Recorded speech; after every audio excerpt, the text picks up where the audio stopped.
When It Rains by Danise Janica. He knew what pain felt like. She let him feel it, love and pain at the same time. Lawrence stood under the chilly haze of November, watching pedestrians pass by. Time had been ticking slowly for him.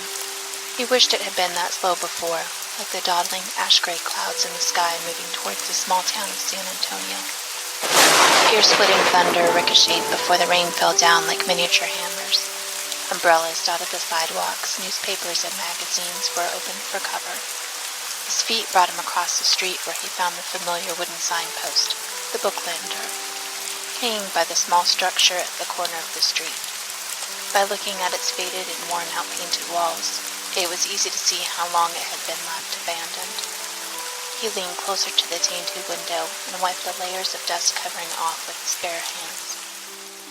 Behind the cracked glass, he could see the shelves filled with cobwebs, some old books on the floor, and the empty coffee table in the middle of the room. Empty. He sighed. The side of the vacant chair pulled the string in his heart. One by one, the street lamps lit out. His eyes stared back at the reflected image of a man in his 30s who had grown over the years.